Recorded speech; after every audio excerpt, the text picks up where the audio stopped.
They are going with that mindset that India is a imagined state, imagined nation. India still was created in 1947. India doesn't have any history. India is a combination of different people who came here at different point of time. There is nothing uniting the India. So what Nehru did brought this, and then the free speech of the journalists was taken away. Your right to property was questioned. And that's why Jamindars also came out. By mid 1950s, Nehru had complete control of the organization. And that's why you see when Patel dies, when Patel was there, Mr. Tandon, Purushottam Das Tandon became the president, despite Nehru's opposition. Because he had the support of Patel. When Patel dies, Nehru made it so difficult for Tandon to work, just the same way Mahatma Gandhi made it difficult for Subhash Chandra to work in the late 1930s, that he had to resign. The father of Constitution, B.R. Ambedkar is called father of Constitution. B.R. Ambedkar fought the case of most of these jamindars in the court.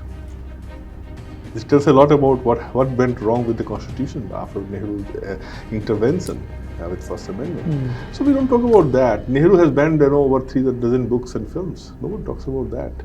What do you call the elitists of the elite of Delhi? The Thapars are what the Kapoors are of Bollywood. Thapars belong to this Lutyens world. They completely own government, media, academia. So Thapars were everywhere. They completely control. Thapar is also in the wildlife. Thapar. So they are the first family of the Lutyens in that way. So that also helped her create a kind of image of the greatest historian of our time. Apart from that, she used to write well, no doubt about that. She was very good speaker. And Ram Namaskar. Welcome to another episode where we are discussing eminent historians written by Utpal Kumar ji. Utpal Kumar ji, Namaskar. Like we recorded earlier, you've given us a fair introduction of what the book is about. I want to delve a bit further. We've sort of understood how politically it was a motivation. Communists were motivated to change history and perhaps build something from there, and the end goal was their own political agenda. Now, in the scenario that we stand here, and what you've discussed in the book is essentially you're trying to rectify and perhaps show it to the next generation readers and people in general by through the medium that is your book. You start the book with the idea of a time capsule. What does that mean? What are you trying to say with it?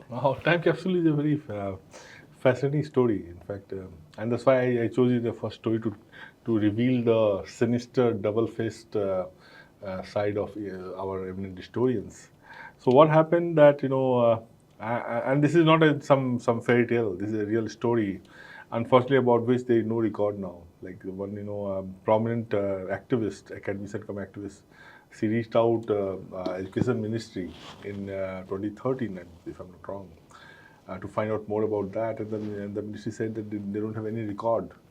But 2 books, one in Hindi and one in English, which I mentioned in the book, talk about that incident, which happened either in 1973, 15th August 1973 or 1975, where Indira Gandhi got a history of India written in 3,000 words. And that history, she put in a capsule and got it placed in Red Fort. The thing would have been when Indira Gandhi lost her power in 1977. That December, that capsule was dug out by the next government, Janata Party government. What is most interesting is that the person who was involved in that capsule and that history writing 3,000 words, and that 3,000 word history is just about Indira and Nehru. Even Mahatma Gandhi is not at all mentioned in that story. That tells a lot about how much they adored and admired Mahatma Gandhi. That the brain behind that initiative was a well-known historian of that time called S. Gopal, who was the son of our second president, our philosopher president, S. Radhakrishnan. In fact, S. Gopal is known for his, if I'm not wrong, 5-volume biography of Nehru, which is regarded by a certain section as authoritative biography of Nehru. So Nehru found his Abu Fazal in S. Gopal. So he was part of. He actually spearheaded that initiative, and he got one professor from Madras University to write that. So that 3,000 word history got.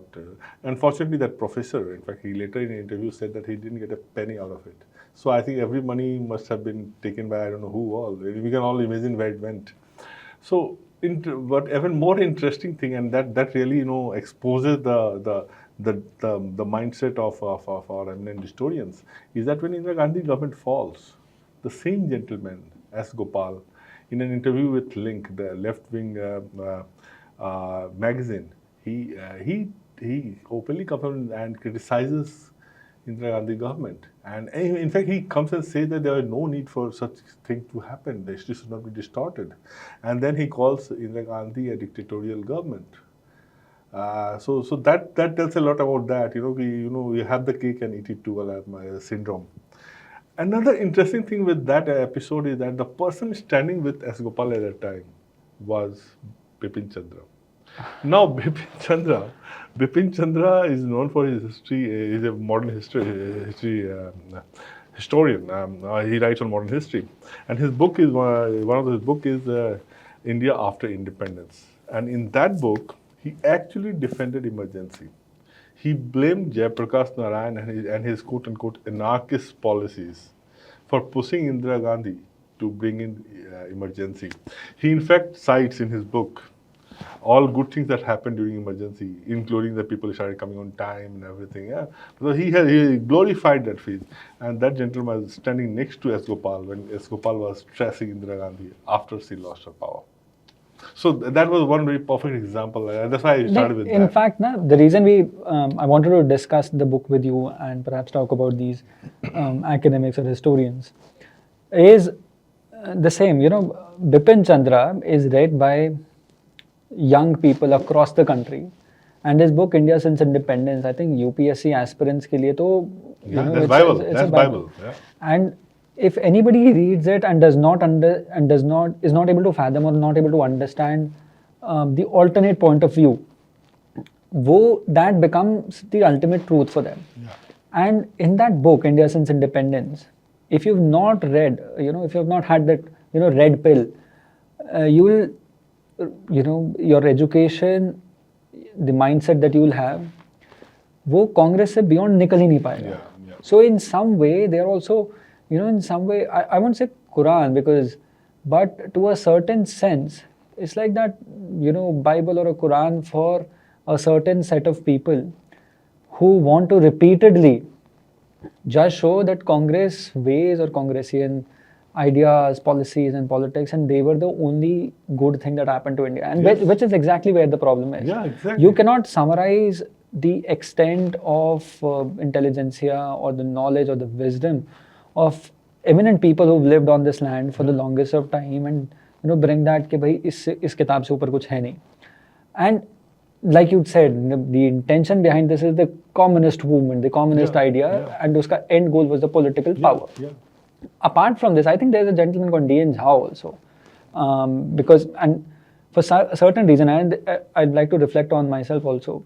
About over a decade ago, I was preparing for civil services, and you'd read Ancient India Padna to D.N. Jha. Everybody will tell you that D.N. Jha is the go-to book, and there's a yellow colored book, and I think old Mukherjee Nagar में या फिर ये old Rajendra Nagar में Mukherjee Nagar में, the book is sold in bulk. You have to read if you want to clear the exam. See, and that is where the problem is. And if you show any other point of view for those, during those interviews or even writing your mains answers, there was a phase where you won't be selected because that won't be a right answer. The correct answer would be that very history that they're perhaps writing about, and you'll have to answer. I'll give you an example of another eminent historian. He's no more, I won't name, but it's my personal experience. He was my professor. So was D.N. Jha. You studied under D.N. Jha? Yes, Delhi University. So that gentleman, another eminent historian of his kind, in class he used to say that please don't read any other book. You just note down what I'm speaking, and he used to speak impromptu. What I'm speaking, just do that and you will pass. You'll get at least 60% mark. And I saw it happening. One girl, was a very good friend of mine, she later joined journalism, she couldn't do well, she left. She got some 58% mark, if I'm not wrong. just by doing that. She didn't refer a single book in an entire master's class. Not a single book, I'm saying. Just verbatim did that, rotted it out exam, and she got 58% mark. While I know many people who read hundreds of books and they couldn't even get 50% marks. So this is how the stranglehold was there. Coming to D.N. Jha, D.N. Jha is a classic example. D.N. Jha is known for not just that book. That book, is a very 125-page book. Yeah. Very thin book, but very, clear and categorical about what is right and wrong. Including last chapter is that Gupta period was Gupta period, not yes. the golden age. Golden age. And golden is just like the communist dream, lies somewhere in the future. So he wrote another book on how Vedic people were beef eaters. So his book was very controversial and very popular. But then these people, as I said, these people, the entire academic gravitas lies in the fact that whatever I tell you, you just reproduce that. Just like in Quran, you can't change a line here and there. And that's where I think I find that a lot of similarity between communists and Islamists. Invariably, any big event happens, they come together. Where it's India partition, they came together to partition this country. Where it happened, the Iranian revolution in 1979, the two fought together. It's another thing that the moment Islamists get the power, the first person they kill is this communist. The communists. Interesting. So, apart from that, there's also Romila Thapar. There's a story where... Metron, yeah. I mean, sort of they become a part of the trio, na? Bipin Chandra, Romila Thapar, and another gentleman. And... Irfan Habibi. Irfan Habibi, yes. Of course. So, and this is important for, young readers and perhaps people who are very well in their 40s and 30s to read and understand this, because when they were young and when they were in school, college and universities, they would be, मतलब as a student, आपका जो teacher होते हैं, आपके जो शिक्षक होते हैं, वो they're like gods, and that is the power academia has. क्योंकि एक टीचर जो भी बोलता है वो स्टूडेंट के लिए तो that is the power they have on, that's the power a teacher has on the students, and उसको किसी भी डायरेक्शन के अंदर आप ले जाएं, ठीक. But in this case, rather than promoting the critical or analytical thinking of a student, the intention was to divert the student to a certain direction, and thereby consequently उसकी growth भी. Somebody who is doing a master's or PhD, और even just masters के student के लिए तो गोल ये है कि या तो आप एकेडेमिया में जाएंगे या फिर want to take up a private job. If you are in the field of arts right now, it is important कि मास्टर्स का क्लियर करके you will go for a PhD और you will try clearing your NET JRF examination. तो अगर आपके अध्यापक आपको कोई चीज़ बता रहे हैं और आपका माइंडसेट वही बन जाता है, क्योंकि उसी के बेसिस पे आपका पीएचडी एडमिशन होगा. PhD is another 5 years with the same professor. So in 7-8 years आपकी एग्जिस्टेंस, आपकी एकेडमिक वर्ल्ड के अंदर एग्जिस्टेंस उसी गाइड या उसी प्रोफेसर के बेसिस पे होगी, एंड आपका फ्यूचर में जॉब भी होगा या कुछ भी होगा, all of that is insured with that process. And वहाँ पर you have essentially taken a young student and made him a soldier in your larger movement. Exactly. Would that be a right way to put it? Yeah, in fact, I'll give you an example. You must have seen this recent video which went viral, where in one of these IS academies, one lady teacher was teaching about how Islam was an egalitarian religion, and it created a lot of ho-halla on Twitter world. And in fact, many people came out and challenged her for debate and everything.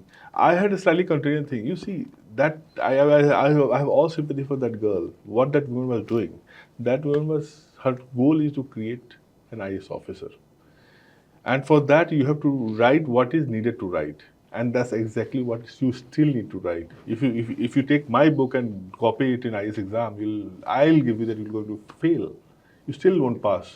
Because still, we may talk about this, but accepted truth still somewhere they have captured. Still, I'm saying, and it will sound very wrong to you, but that's what I'm saying, that we are still far away from. We are discussing. The only good thing we have started discussing, at least 10 years before, we are not even discussing these things. We have started discussing. We are creating new force.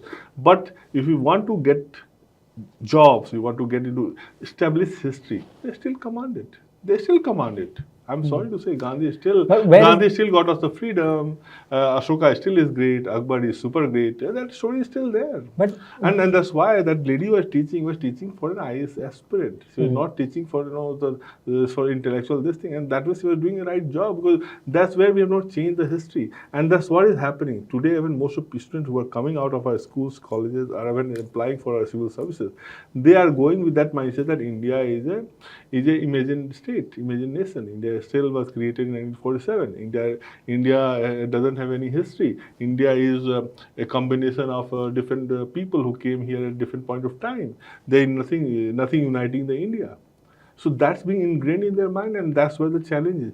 The good part is that now we can challenge the establishment through social media. Also, the government is something which is now more liberal in that way, and I'm using very with a lot of responsibility. It is liberal. It was illiberal before. There was just one Doordarshan to talk about the truth, quote unquote. Now at least there are 1,000. Some government can buy, but still there are channels which even Ravish Kumar, for all his thing, has his own channel and can spread his truth, whatever you want. So today 1,000 truths can go, and people have the right to choose whatever they want to, and this is why they're thriving. In fact, you had spoken about earlier also. I think last year when we had this conversation, you spoke about how Nehru was the first guy to, first person to curtail your freedom of speech and expression. He was the one who brought those changes. And in fact, what do you say about that? See, the best example I'll give you is the First Amendment. See, we hardly talk. We talk about everything about that how Nehru jailed one person just for saying that Nehru was like Hitler and all these things. Look what he did with First Amendment. Nehru was a part of the team which created this constitution, and he can't really deal with this constitution even for a year. He got so fed up with the constitution, which was created with so much of devotion and deliberation. Today, when we, one of his third generation from his own dynasty comes out and keeps a constitution in his pocket, this is laughable, because what First Amendment did? First Amendment actually distorted the entire constitution. One of the very prominent constitutional jurists, he wrote that after first constitution, this constitution was Nehruvian constitution. It was after the first amendment. First amendment, constitution, India's constitution became Nehruvian constitution, and it was like the second constitution. And it was opposed by whom? It was opposed by those people who these eminent historians and Nehruvian intellectuals call them conservatives, Hindutvawadis, reactionaries, and people I'll name them. They are opposed by people like Sardar Patel was dead by then. Rajendra Prasad opposed this. Then Acharya Kripalani opposed this. That person who died in Kashmiri jail fighting for Shyama Prasad Mukherjee, and his beautiful speech in against this First Amendment. So these people who were tell us a bit about the First Amendment, and let's break it down in timeline also. In 1947 में Constituent Assembly was formed to ensure that India has a constitution. Constitution बनना start हुआ. It took around a little over 2 years. Much over 2 years, I think, to make the constitution. In 50, it was constitution was kind of put into place. Yeah, 1949 November. Within 16 months, this constitution was removed. Not even just over a year, to be precise. It was amended. It was amended, and First Amendment gave, or why it came. First Amendment gave individual rights. So, like you have got property rights, or you have opinions. So it affected. So what was happening that Nehru was doing anything? With socialistic mind of view, it was being court struck it down. So on land related thing, or even free press people like you and I said anything against Nehru, you are doing it wrong. So that person was defended by the court. So Nehru's administration would haul them up, and court will come and defend and release those people. So what Nehru did, brought this, and then the free speech of the journalists was taken away. Your right to property was questioned. And that's why Jamindars also came out. I'll give one very example about that, how things changed after that. The father of Constitution, B.R. Ambedkar is called father of Constitution. B.R. Ambedkar fought the case of most of these Jamindars in the court. This tells a lot about what went wrong with the Constitution after Nehru's intervention. with First Amendment. So we don't talk about that. Nehru has banned over 3 dozen books and films. No one talks about that. Nehru was very selective. Nehru was very liberal with people he liked. But Nehru was extremely illiberal with people he didn't like, he had ideological issues with. So you say that was perhaps the time when the rise of this idea of kitchen cabinet and the close coterie of the family and how Lutyens circle evolved over the decades. Yeah, see, by mid 1950s, Nehru had complete control of the organization. And that's why you see when Patel dies, when Patel was there, Mr. Tandon, Purushottam Das Tandon became the president, despite Nehru's opposition, because he had the support of Patel. When Patel dies, Nehru made it so difficult for Tandon to work, just the same way Mahatma Gandhi made it difficult for Subhash Chandra to work in the late 1930s, that he had to resign. And what Nehru does? Nehru came with a political philosophy of one person, one post. But early 50s, Nehru occupied both the position as a party chief as well as Prime Minister of this country because he wanted to control both. Once he got controlled it, again he went back to his liberal self and said, no, there should be one. There can't be, both can't be holding himself. So he controlled, by 50s he was in complete control of his party and government. And then he started, pushing forward. He always had liking for people. Certain people he liked, he would go out of the way to support that person. But that kitchen cabinet we are talking, Indira Gandhi took it to a different level. That was Indira Gandhi's creation, where kitchen cabinet came, of which Raj Thapar and Ramesh Thapar. Yeah, but I think kitchen cabinet is a consequence, Yeah, of exactly. the foundation that Nehru had already was only, laying. only the next generation will take it forward. They took it forward and to a more magnified form. And when we are speaking of historians, I think you've discussed in the book also about Romila Thapar. What's the connection between Romila Thapar? Because these have been communists for a long time. And in the previous generation also, and they had written certain things, and it was questioned also. I think it took 3 decades before it started coming out that whatever she had written was not right. There's a story. Romila Thapar's main role, she is the most prominent historian, and there's a reason for that. Romila Thapar is also speaks very well.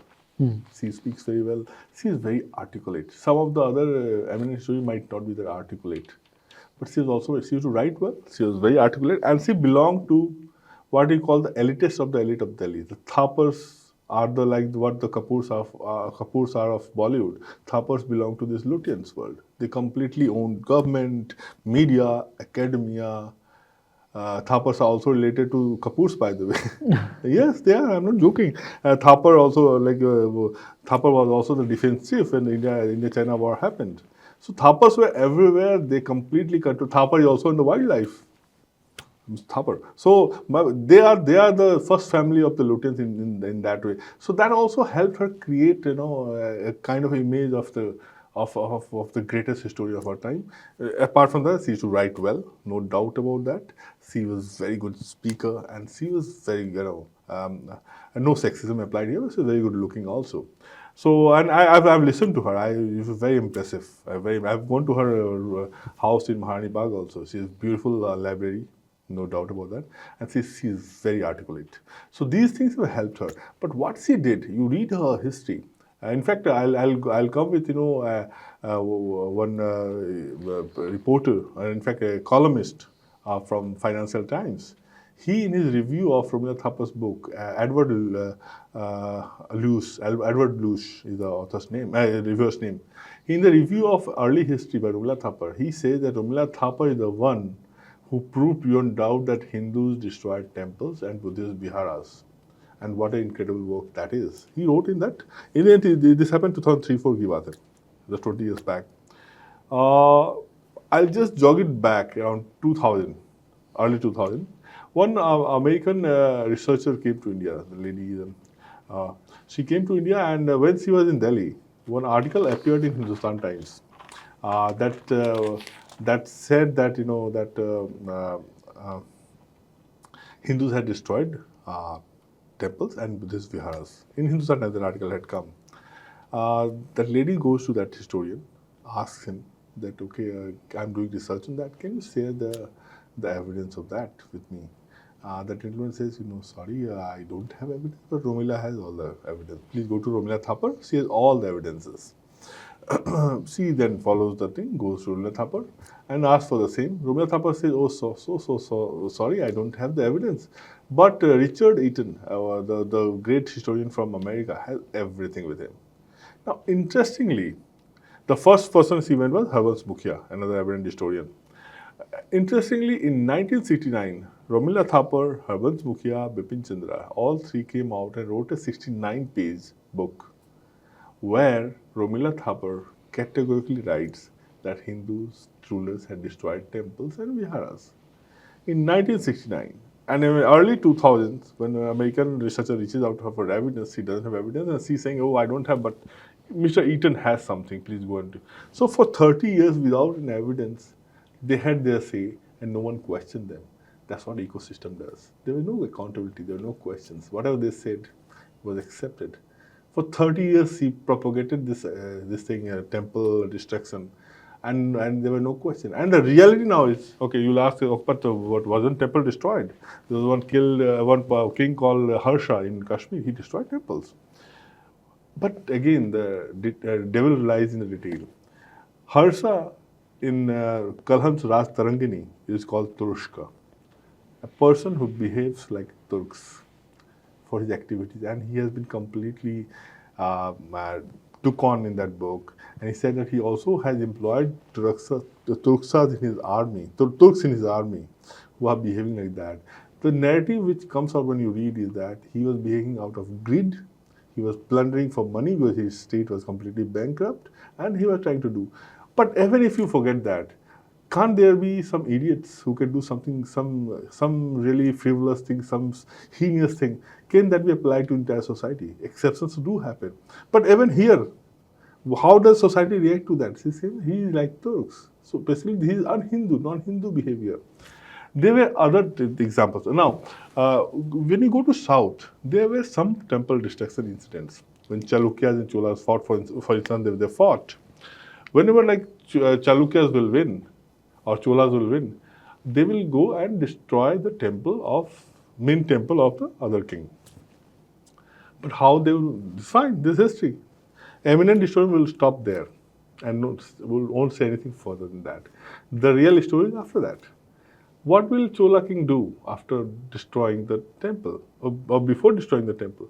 He would very respectfully, with a lot of respect, take out the murti. And murti ko they will take out, and with grand procession and everything, take to their kingdom, and set up even bigger temple and place it there with due respect. And once murti is gone, is that a temple or is that a house? That's a house. But another reason for that, why would they destroy that house? Because in our literature, that temple would legitimize the kingship, that king. So they were told to do that. Otherwise, the legitimacy of that king who has been defeated still remains. So you do it for that purpose. You don't do it to destroy. As I said, intention is more important. No, why you are doing that? And so that story is not told. So even when few destruction happens, this is happening because of this, and not because they wanted to vandalize or kill or what they do. In a sense, these set of people who were part of the larger intelligentsia, which was getting requisite support from the powers, they were missing the fundamental ethos and understanding of our civilization. That brings me to my next question. You've discussed, and I want to take it chapter by chapter. What is India? Do you think that, and often it is said that since the Islamic invasion began, the Hindu land, has been truncated. The counter opinion, there are many people who say that Hindus were able to, Hinduism and Hindu civilization that India is, or Bharat that today is, stays Hindu because of the resolve of Hindus and the valor of Hindus. But the extent of Hindu civilization extended much beyond back in the day. Yeah. I'd argue that, and I think you've written about it as well, that it was very up till further in the North till Central Asia. That is the extent of Hindu civilization. Now, when Islamic invasions began, sort of, dhire dhire, piece by piece, land was taken away. But that also did not happen without any resistance. Yeah. In fact, Sanjeev Sanal also writes about it that Indian history is sort of taught in a way, and Vikram Sampath also Episodic writes way, yeah. episodic way, how that these invaders came. Yeah. एक लड़ाई हुई, फिर हमसे ये भी ले लिया, हमसे ये ले लिया. The battles that Hindus lost or the civilization lost. Now, first, and I'll bring in the colonial perspective also, that educationists for the longest time have sort of thrown at us that India was never really a civilization. India was not united. I'd argue that it's starkly opposite. We were united by dharma. We were united by things which were rooted. We were rooted in our faith.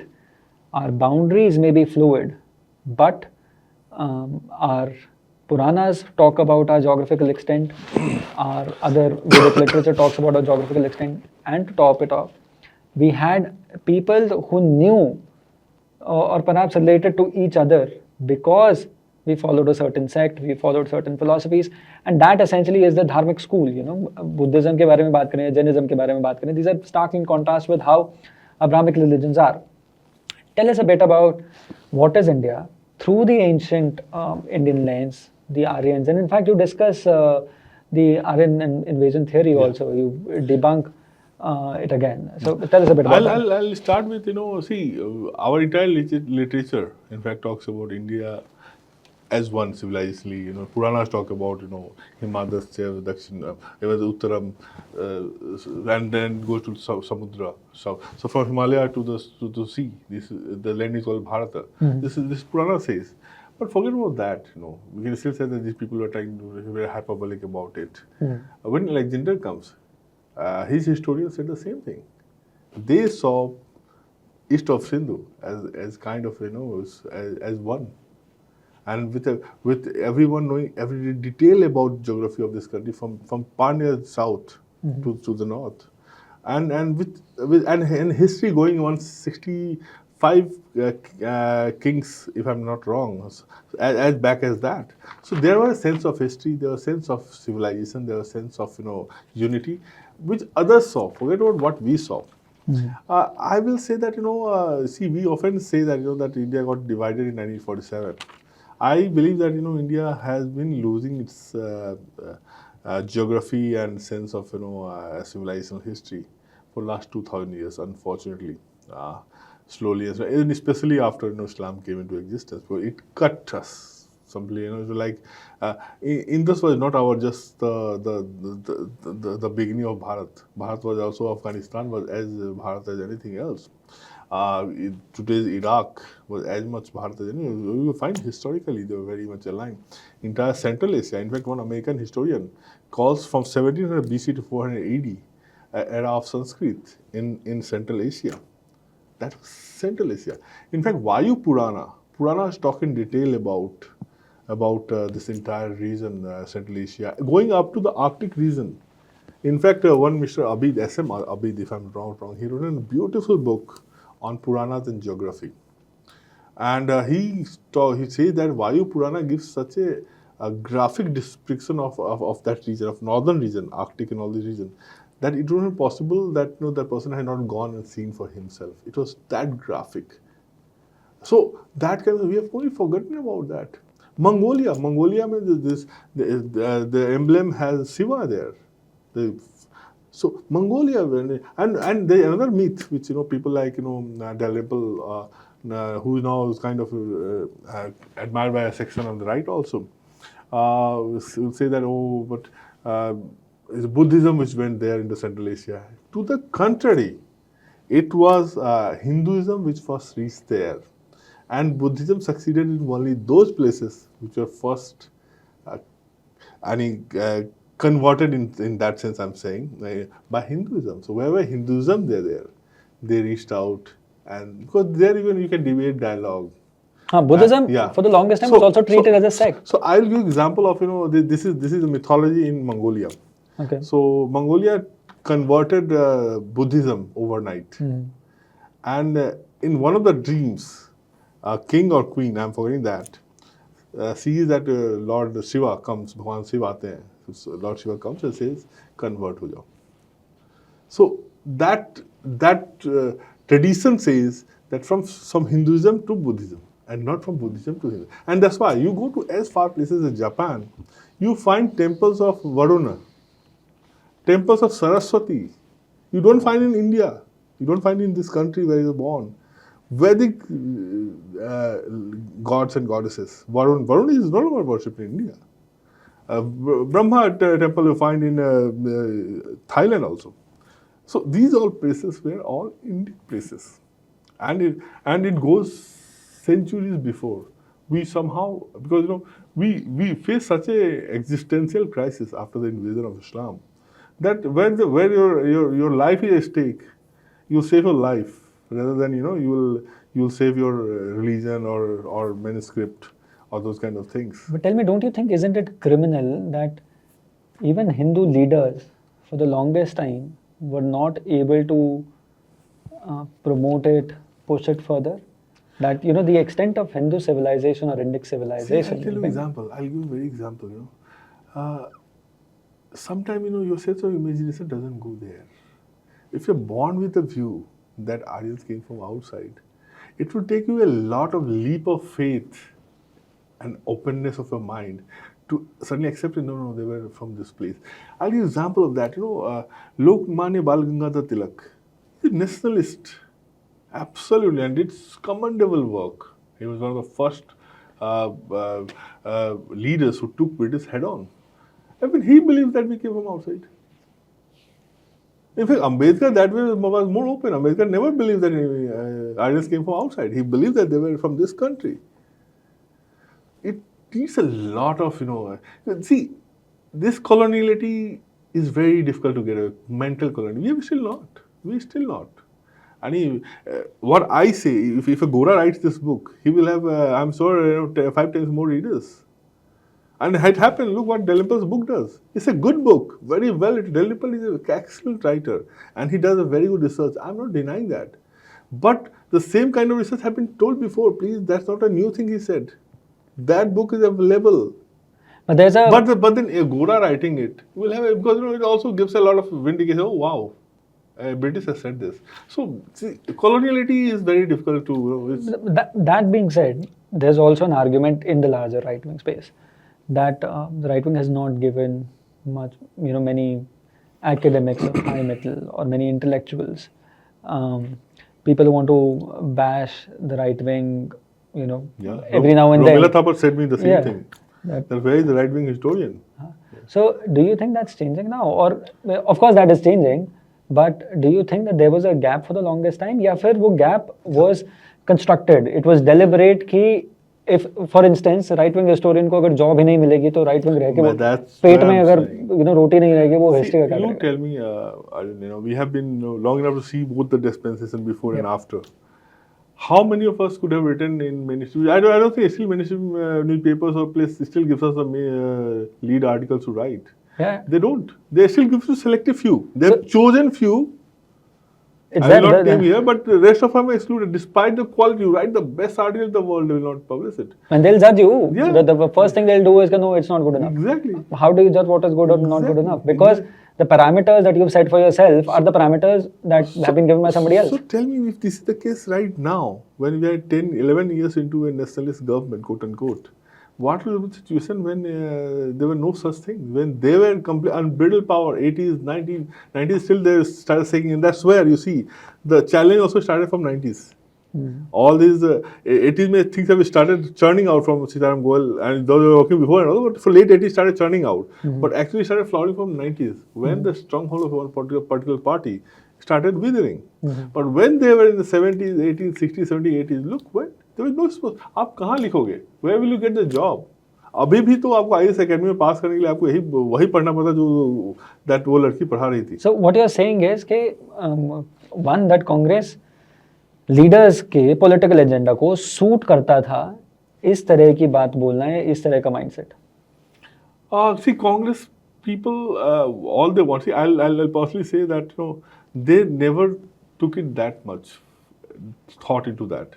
All they wanted the instant power, Congress people.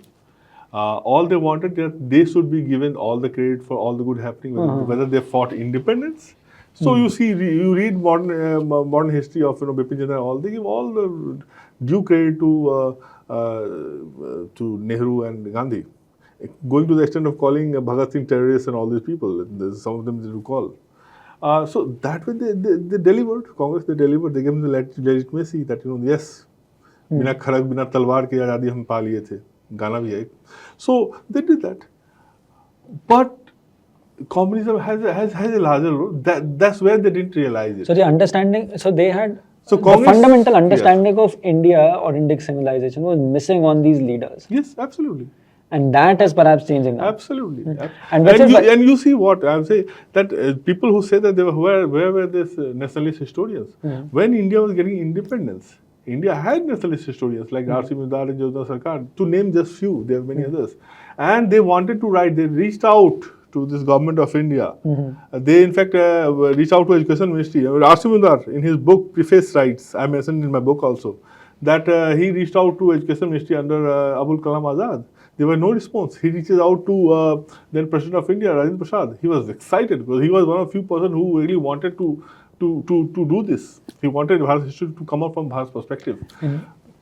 But then this story is very important. Let me just complete this. Then I think at Prasad's insistence, a board was formed where R.C. Midar was part of it.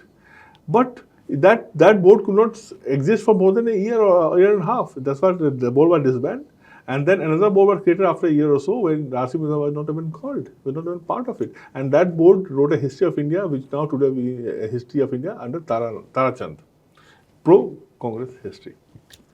And in fact, a similar bias we see in language also.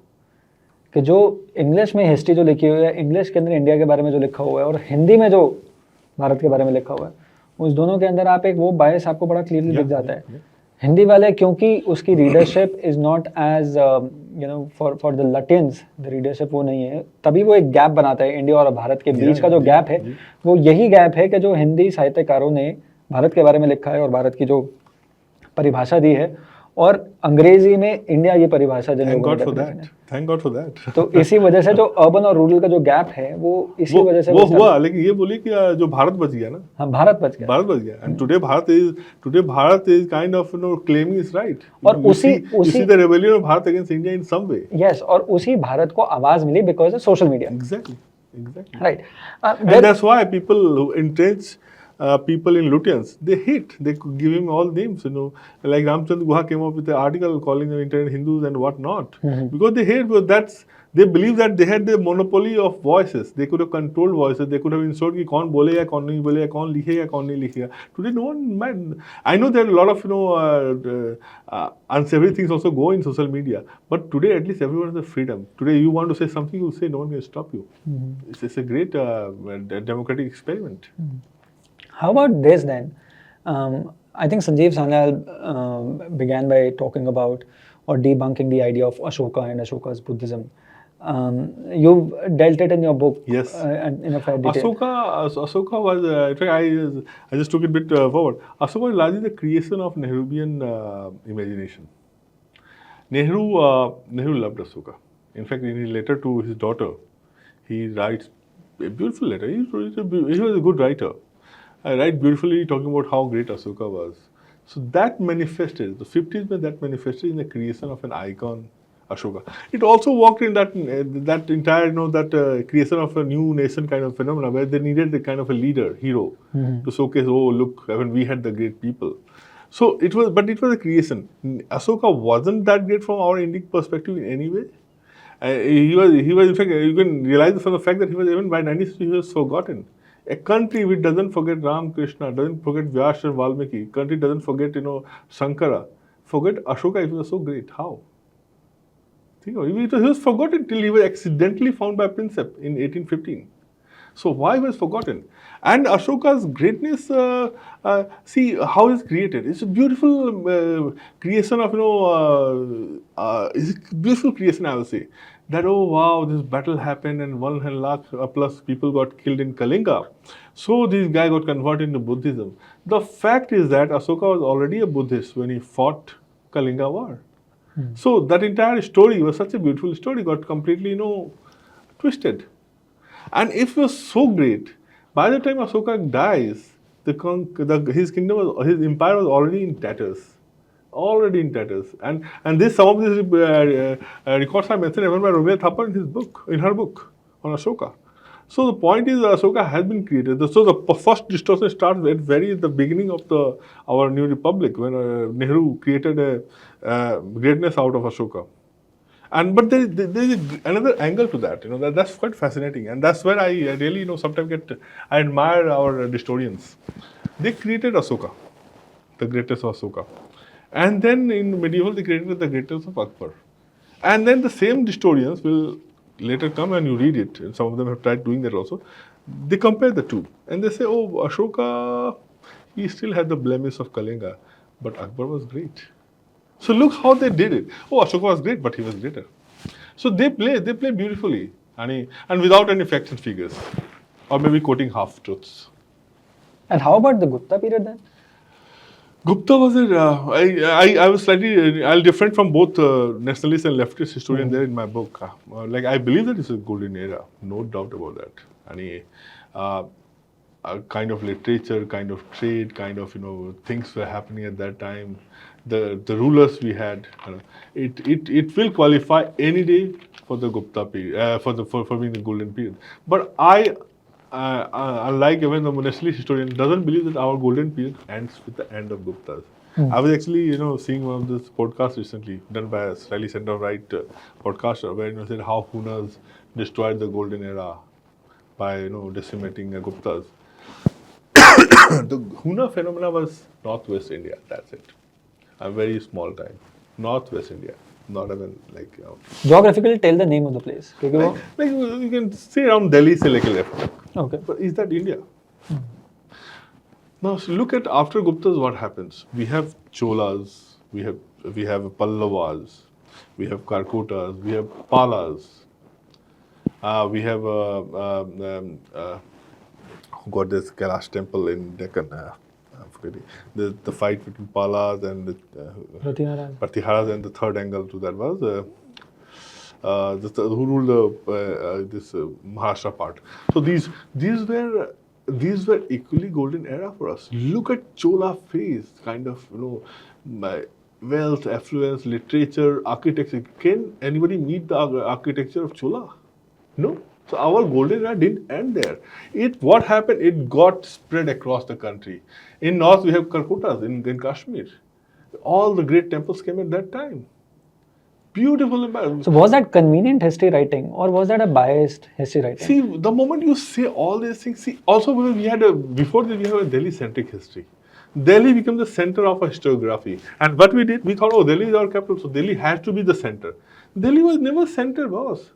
In fact, when Muslims invaded Delhi, we regarded the Delhi conquered after Battle of Tarai. Aibak became the Delhi ruler. Delhi was not that important at that time. But the most important town, city of that time was Kannauj. No, but before that, if you consider Mahabharata as a phase, उस time पे Indraprastha was important. So what I'm trying to get at is the fact that the sense of Bharat, that is, was always rooted in dharma. Yeah. And borders, administrative borders as they existed back in the day, were fluid. And किसी का power या किसी की सत्ता कहाँ तक जाती थी, वो establish होता था, that was very fluid, and it was in terms of के ये village के कौन revenue collect करेगा, इस village से कौन revenue collect करेगा, वहाँ पर हुआ करता था. पर किसी भी दौर के अंदर ऐसा नहीं हुआ that धर्म कहीं missing रहा हो. तो it was all centered around our faith. Borders इधर उधर होते रहे, and which we see कि अगर एक empire कम होता है या एक empire का area dominance कम होती है, तो किसी और empire की बढ़ जाती है, and that is also क्योंकि they are rooted in their faith, तो वो भी धर्म expansion का काम कर रहे हैं. And that's why on the ground it didn't make much of a difference to lives. Okay. It didn't make. Anyway, because it was a battle which fought between two armies and people, not between people in that way. So. But then continuing with what you said, do you essentially mean that Delhi became a node कि अब तो गांधी परिवार या नेहरू परिवार दिल्ली पे राज कर रहा है, तो दिल्ली की ही हिस्ट्री इतनी ज़्यादा लिख दी जाए और वो पढ़ाई भी देश का जो इतिहास है वो दिल्ली के सेंटर राउंड करके पढ़ाया जाए कि अब तक दिल्ली इम्पोर्टेंट था और अब दिल्ली के तख्त पर नेहरू बैठे हैं. Is that what you're trying to say? Exactly. आप ये बताइए ना कि Delhi even when sultanates came, there were just two rulers who were big enough. Otherwise, all they were like from Delhi to Palam. Their kingdom just couldn't go beyond that. I think one was Muhammad bin Tughlaq. Tughlaq and Alauddin Khilji. Just two. Remove the two, and the entire they'll come to the prosperity of Delhi. What was happening across India is not talked about as much. Exactly. So exactly. I'm sorry, I missed the track what I was talking about. Sorry, you can edit that. Yeah. We let it. What was the question? I'm sorry. So, in fact, we were talking about importance of Delhi. कि दिल्ली के अंदर इतनी importance थी ही नहीं. Yeah. और कन्नौज ज़्यादा important था. Yeah. And similarly, देश के अंदर अलग-अलग kingdoms थे, वो important थे. So I was talking that if you see history from there, Sultanate was the only period when Delhi used to be the capital, and there were just two rulers who can claim to be emperor in some way. No, and even when they died, when Alauddin Khilji dies, in 1316, his empire again sinks within 1 year. So basically, back to Delhi. Basically, the Islamists are trying to establish their control, but Hindus are clawing it back and taking it back from them. Okay. So, but when Mughal comes, Mughal takes the capital back to Agra. Delhi was not the capital. Then British comes. Delhi only became capital in 1911. So when was Delhi capital? Delhi we see capital from the Nehruvian perspective. And that's why when Nehruvian writers, who become eminent historians, started writing, they made Delhi the center of everything and wrote history from that. And that's why prominent kingdoms like Cholas, Pallavas, Ahoms, all amazing. And the only kingdom, the longest running kingdom after Cholas were Ahoms. And they defeated Aurangzeb at their prime, when Aurangzeb was at his prime. So no one talks today. Assam and that part of the world is not, was saved in that religion. This thing, though later Bangladeshi Muslims came and changed the demography, but it was primarily because homes were there. We don't talk about that. You see in the books, they're just written in the footnotes. And there's another thing that we talk about in terms of caste. Gupta period के अंदर, I think historians have written it in a way that it was the golden age, but it was also the time that Brahmanism was peaking and caste became an idea, and Manusmriti usi daur mein likhi gayi and all those things. And Manusmriti also, I think it receives a lot of flack because it's a convenient explanation कि आप और कुछ होना हो आप मनुस्मृति पे ले आओ कि इस देश के अंदर इतनी हजारों लाखों करोड़ों ग्रंथ लिखे गए हैं, but the most convenient is कि आपने एक नाम दे दिया and if you've created a set of people जो repeatedly उसी को लेकर आपको अटैक करेंगे. But you tell me that in Manusmriti में there are few lines which talks about certain ways and they quoted and misquoted. But you read Manusmriti in totality, there are also lines which say that that Brahmins, when they commit a crime, they will get proportionately more punishment than Kshatriyas. And Kshatriyas will get more than Vaishyas. And Shudras might not get anything because, we are not expected to them because, they don't know. They don't have that vision. Brahmanas, aap padh likhe aap kar rahe ho, that kind of way. So then, now will you say that Manusmriti is pro-Shudra and anti-Brahmin? Point is, also look at this. See, Vedas are called timeless in our tradition, Smritis are never called timeless. They are time-bound. Always understand that part. And also region-centric in many ways. Manusmriti was never our number one kind of Smritis. Kahin likha hua nahi hai. Because accidentally British made it, read it first, wrote it in English, made it kind of Manusmriti. Manusmriti became our number one, this thing. All our Smritis have the same relevance in some way or other because they are time-centric. Manusmriti is not timeless like Ved. So Ved में आप कोई mistake खोज पाते हो तो आप बोलो, फिर then that becomes an issue.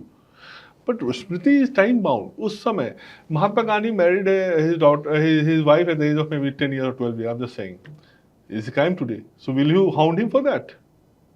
Tell me. You can't hound him because that was the time. उस समय शादी होती थी भाई. आज के perspective, what we have started doing is we selectively use today 21st century sensibilities for a thing which was for the 1st century AD.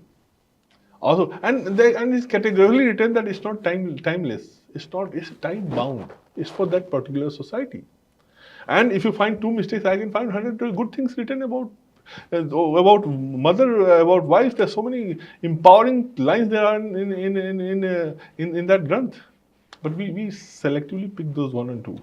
But in their defense, I'm saying that was time bound. In that phase, certain things were there. Like in that phase, women will not go out and work like today's women working. So they will be said, "अच्छा आप घर संभालती हो, आप बच्चे संभालोगे." Feminists may take offense to that, but that was the reality of that time. So we have to accept it from that totality. I think when we discuss about caste also, no, there's an important perspective from Al-Biruni also. Yeah. Right, he came in with Mahmud of Ghazni. Yes, actually the original question was that about caste, because D.N. Jha of all people, in his book says that that yes, it was a golden phase. Gupta period was a golden period, but it was a golden period for the rich and affluent and the ruling class. For poor, the golden period lies somewhere in future. And he brings out this caste element and says that the caste system was prevalent, chandalas and untouchables, the numbers were rising and all these things. But again, you are selectively quoting few things out. The way Shati Pratha was made into such a big venomous thing, and now we know that it was just select. It was very prevalent in few parts and rarely practiced in real life. So like that, there were instances of that, and we should accept it. See, if every society is functioning with flaws, and we as individuals we try to sort it out. Sometimes we are unable to, so it becomes bigger crisis. Then something bigger happens. Like Buddhism came with certain thing, and it was the opposite of Hinduism in that way. It was more like Protestantism protest. It was not some different religion in that way. And some of the followers of Buddha, most of the followers were Brahmins. Brahmin को आप गाली देते हो, they were Brahmins. Because they could see it कि नहीं यार ये ठीक नहीं हो रहा, let's correct this. And Sanatan has this unique tendency of coming with its own self-healing process over a passage of time, where they themselves will produce something. When Buddhism was dying out and all the corruption started creeping in, the society started weakening. Sankara came up and reawakened the society again. So this has, and that's why it could survive. That's why Hindu Sanatan tradition is still not in museum, it's still working and doing well. So Al-Biruni, when he comes out, Al-Biruni just makes the 8 caste and subcaste in the country. There are not more. And when you read K.S. Lal's monumental work on this on this issue, he says that it was actually the invasion of Islam, coming of Islam in this country, and with the magnitude of the attack and terror was there, that it created Hindu society got completely scattered. Al-Biruni also uses the word. Al-Biruni says that that when Mahmud Ghazni attacked India, Hindu society turned into atoms and got scattered, and that happened not with Mahmud Ghazni. It was his raid, but obviously उनके chronicle तो बोलेंगे ही ना कि उन्होंने सब कुछ कर दिया. But overall, if you see 100, 300, 400 years of this attack happening, it created a lot of, especially in north. That's why you don't see many temples in north. You see in south. So it created a lot of, and so what happened? The people, there are two kind of people. One who accepted it and become part of the government in some way. So these people necessarily they don't change their religion, because also Muslims needed some people to run their government. You can't kill everyone. Even Hitler didn't kill everybody. The book which says that Hitler had got many Jews in his army, but he used to kill Jews. Because you also need some people with you. You can't just kill everyone. So, but there were many who kept on fighting, and then when the fight was again, they will lose, they will go to jungle. Over the passage of time, they could not pursue their caste dharma, their Hindu dharma rituals जो होते हैं, and they degraded in the social hierarchy. So this is how, and it all happened in localized manner. So it all happened localized. That's where caste, subcaste, and even some of the the tribes came up. So we have to see it from that perspective. Just to say that it was largely a phenomenon of Muslim invasion, which British saw as an opportunity, and they institutionalized it and created the havoc which we have today. So, if you are to give a timeline of the evolution of caste system as we see today, what would that be? See, we have this Varna. We never had this caste. Yeah, understood. You start with Varna and Varna help was for the viewers. And we had this Varna system and not the caste system. And Varna system in its ideal pure form was not a static thing. It depends on your behavior, your learning, your attitude, your etiquette, your activities. In fact, Buddha was asked as early, because Buddha period was also seen as a phase when that caste system had come, and that's why Buddha came and everything. So Buddha se pucha who is a Brahmin, and then he puts out many categories. Okay, last category he says seal, Vyahar, Okay. not his birth. This is what. This was largely the case. Obviously, things will happen. An actor's son becomes an actor, a doctor's son becomes doctors. Obviously, they will try to do. Institutionally, society doesn't work in the ideal form. But it was made with that ideal. And even hierarchically, if it was happening, it was expected of the son or Yes. the progeny to behave a certain way. And it was never like, it was never, things were not seen in a very derogatory way. See, it was also, most of the castes were attached with their professions. So like a person today we see as domes. I'm just saying example. But at their time, when they were functioning, they were not seen as somebody doing the derogatory work per se. This even Ambedkar has said. No, I think Dharampalji also. I'm saying Dharampalji in his book, The Beautiful Tree, quotes, and he's not writing on his own, he quotes British official of 1830s and 40s. And he finds out that at that time, Bengal has more than lakh schools. Only Bengal has. Every village, and this is reported by British higher officials, administrators. Every village in Bengal at that time has one school. Even in today's golden era also, I don't think every school might have every village might have a school. They had.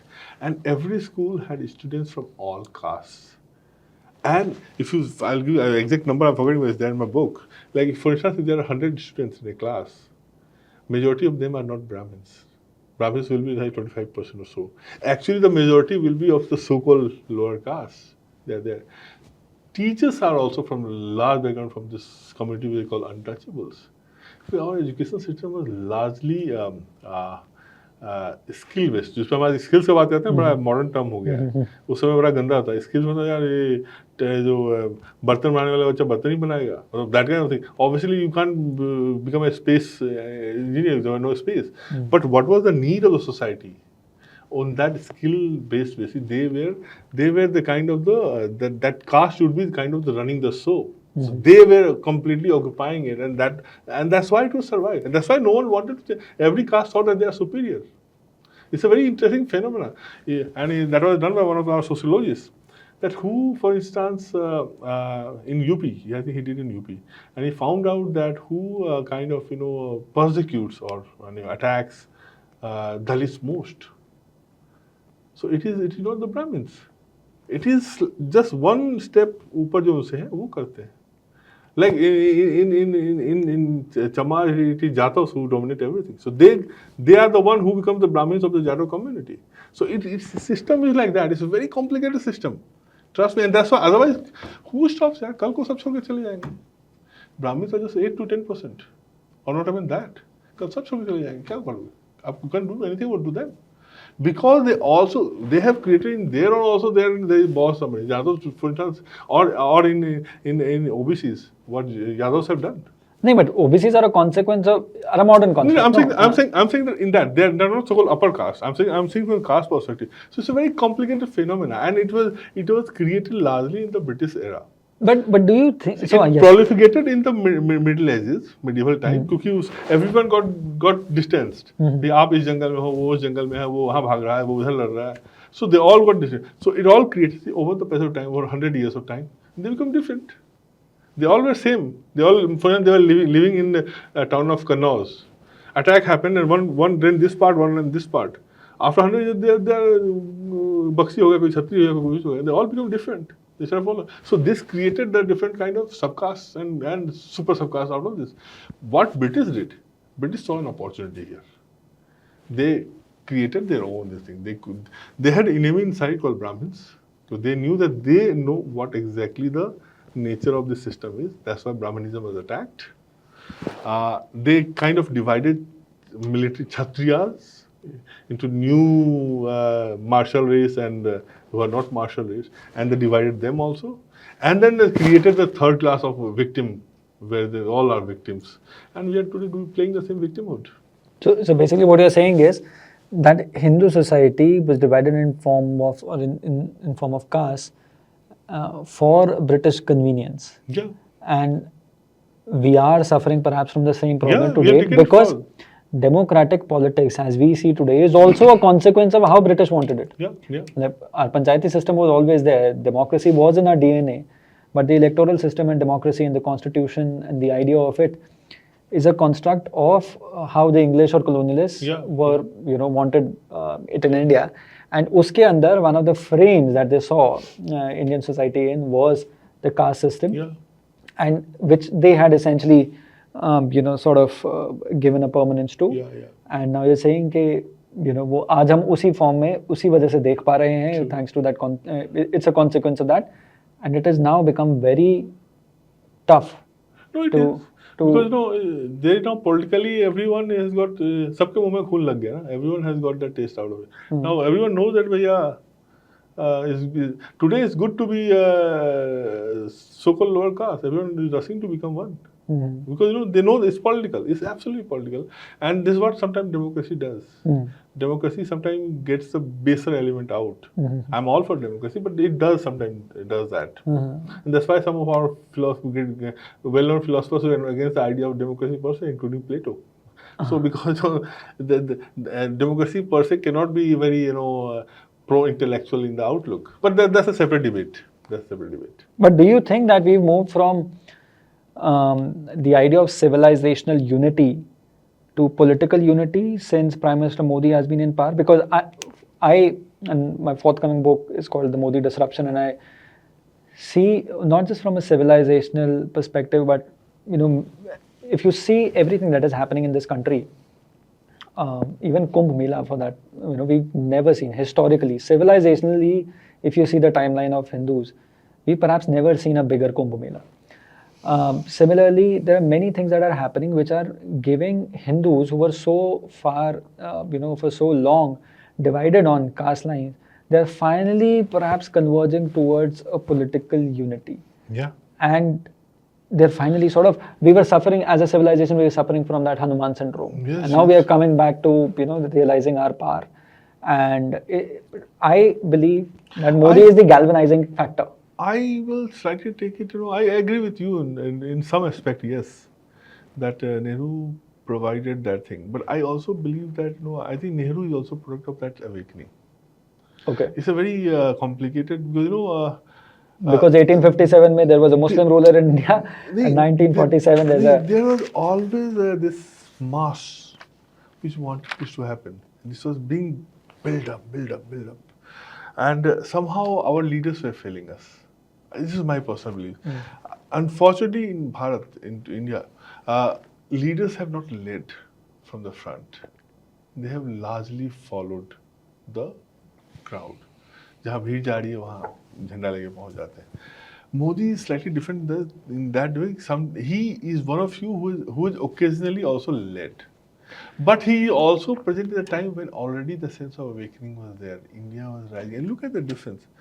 2009, Advani was a flag bearer of Hindutva, who actually did a commendable job in bringing out BJP, Rath Yatra and everything. He was massively routed in the elections because people could see through his kind of bit of double speak, what he talked about Jinnah and how he was becoming apologetic about what he started. You can't be apologetic about a movement which you started. So he didn't. What has happened that within 5 years, the generation of people came out and they supported Modi. But in hindsight, it could be because it was for Advani's survival. No, but it was for his survival. I'm not talking about people. Why people didn't support him, and within 5 years, it can be about UP's misrule, amazing misrule. They have done every possible damage to themselves, but people for the first time got a leader which they were waiting for. Absolutely. In 2014, actually, when you said, but Modi will come now, they will just, that 20% of voter will come, this will go away. No, people wanted this. They were not getting a leader who wanted to speak that clearly. Absolutely. So people were ready. And I think Modi came at the right time. And he occasionally also leads. That's a great thing about it. That's why he is continuing. Otherwise, he could have done it for 1 term or 2 terms, not the 3rd term. Because also he reinvents himself. He also leads sometimes. The idea of कि हम 2047 में विकसित भारत बनाना है, and he gives a पंच प्राण. Yeah. like Amit Shah ji says and many other people say, okay, they may or may not be alive in 2047. No, but that's a vision. But that's a vision. That's a So vision, they're thinking beyond their own Exactly, lifetime. exactly. And if you read Panchapran, it's very basic if you think so. But if you go a little deeper and you start thinking about it, you realize that he's giving a framework of what Hindu civilization could perhaps be in near future. And by doing so, he's given a target for 2047. And I usually say, when you give a large enough goal na, for people to pursue, तो छोटे छोटे जो goals होते हैं ना, वो हो जाते हैं. For instance, if somebody's ambition is to buy a Rolls Royce, the car costs around 5 crore rupees. You won't buy just second आपकी जेब में 5 करोड़ रुपए आ जाता है. Exactly. You will be sort of say 500 crore rupees आपकी worth हो जाएगी, then you will put say कि 5 करोड़ की गाड़ी लेंगे. So when you hope to become by 2047 a developed nation, and you re-energize this billion plus people, that is the goal you have to pursue. I think by doing so, Prime Minister is re-energizing the entire population to work on the entire playground, the play field. कि ये stream है, ये stream है, ये stream है, आप इसमें लगो, इसमें एक्सेल करो. Be the leaders, global leaders in that field. And by doing so, as a natural, it becomes a natural corollary. 2047 तक आप developed nation भी हो जाओगे, and you will have a sort of a dominance in every field. And I think it goes out to all of us. 25 साल का time, actually in hindsight, 25 साल का time बहुत यूं गायब हो जाता है. 15 हो गए, 15 हो ही जाएंगे, 10 हो गए. सही. So that's it. But then again, thank you very much for this conversation, and congratulations for writing this book. We will have a lot more to talk about it. But for now, I highly recommend this book, Eminent Historians, Twists and Truths in Bharat's History, by Utpal Kumar ji. Utpal ji, thank you very much for writing this book, and perhaps giving a guide for the next generation to read and perhaps decolonize their minds to a certain extent. Thank you so much. Absolutely my pleasure. Thank you. Thank you.